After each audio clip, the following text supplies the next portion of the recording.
So వీళ్ళ mother, father వీళ్ళందరూ కలిసి ఒక 3 కోట్ల రూపాయలు ఎంతో బ్లడ్ మనీ అంటారు కిట్టు. దాన్ని ఏమంటే పాప పరిహారం కింద చెల్లించే అమౌంట్‌ని బ్లడ్ మనీ. ఓకే. దాన్ని పే చేసినట్టయితే విడిచిపెట్టొచ్చు అని చెప్పేసి ఒక ఆప్షన్ ఉండింది. సో అటు ఇటు చేసేసి టోటల్‌గా ఇండియన్ గవర్నమెంట్ కూడా కాన్వర్ట్ సిట్యుయేషన్‌లో చేతులు ఎత్తేసింది. సుప్రీంకోర్టులో కేసు నడుస్తుంది. సేవ్ నిమిష ప్రియ ఇంటర్నేషనల్ అని చెప్పేసి ఒక వాలంటీర్ ఏజెన్సీ దీని మీద పనిచేస్తూ ఉంది తనను సేవ్ చేయాలని.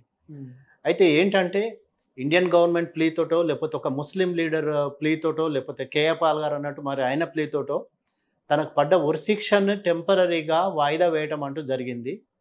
వాళ్ళ బ్రదర్ ఏమంటాడంటే, నేను ఎట్టి పరిస్థితులలో మేము యాక్సెప్ట్ చేయము, ఆ బ్లడ్ మనీని మేము యాక్సెప్ట్ చేయము, ఆమెను ఉరి తీయాల్సిందే, ఆమె చచ్చిపోవాల్సిందే అని చెప్పేసి వాళ్ళ బ్రదర్ కానీ వాళ్ళ ఫ్యామిలీ వాళ్ళు కానీ అంటున్నారు. కానీ ఇక్కడ ఒక యాక్టివ్ రోల్ ఒక ముస్లిం లీడర్ తీసుకొని తను చాలా యాక్టివ్గా హైతీ లీడర్స్ తోటి మాట్లాడుతూ తను నేను కన్విన్స్ చేస్తా అని చెప్పేసి తను ఇనిషియేటివ్ తీసుకొని తను చేస్తున్నాడు అంటున్నారు.